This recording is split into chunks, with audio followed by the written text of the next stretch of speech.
Now let's go to what the public, probably everyone is looking at this series, especially if you're a more casual fan.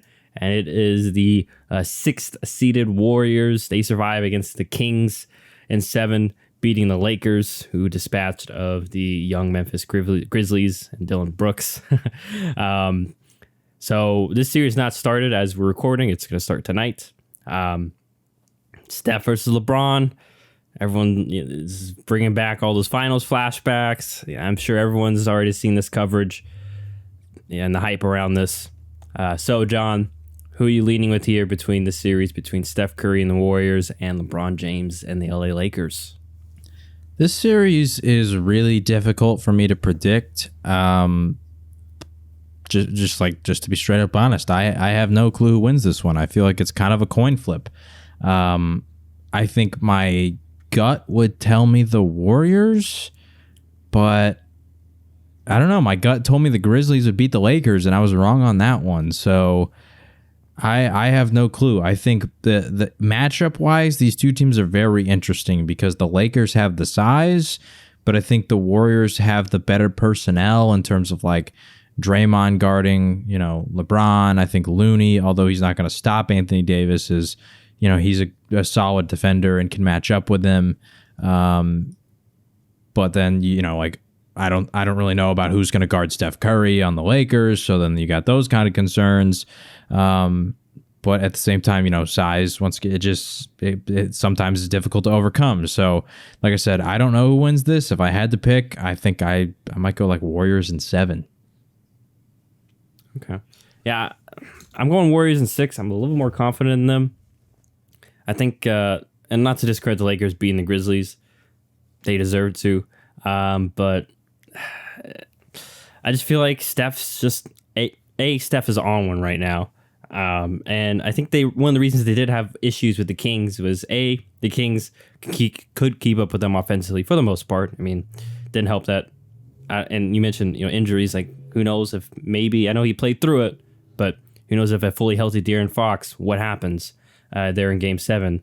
But nonetheless, it's tough to hang in with the Warriors for so long, especially with all their off-ball movement. And I just felt like the Kings, because of their history with their coach, really being in Golden State, so he had a good feel for some of their probably the rules and what they like, some of their sets. Different for the Lakers. I feel like this will really test this kind of new team because they have a bunch of pieces that they got on their trade deadline, and they've been playing really well. But nothing's gonna test. I feel like nothing's going to test your defense more than playing the Warriors, because you're going to have to communicate. You're going to have to switch. Just, because we know Steph and Clay and everything's going to run people around, have screens, have guys cutting, whether Draymond has the ball, Steph has the ball, whatever. And then on the flip side, like, I know that they scored in critical moments, but the Lakers offense wasn't too efficient against the Grizzlies. I know the Grizzlies are a really good defense too, but Warriors, they finally have that coveted 5-man lineup of Steph, Clay. They can have Wiggins, Draymond, and Looney. And I know the box score or the plus minus for those when those 5 are all together is probably the best in the league. Or it's always really good. And you mentioned the kind of bind that puts the Lakers in. Okay, do you go small with them? But I feel like if you go small with them, you're playing with the Warriors' hands because they love to play small, and I'm not sure if the Lakers can thrive playing small with Dennis Schroeder, who as we know can be very streaky. Same with D'Angelo Russell, but Russell's a little more solid, but still like neither of those guys I would say are plus defenders, and you're already gonna be asking them to run around the perimeter through screens to chase Steph and these guys.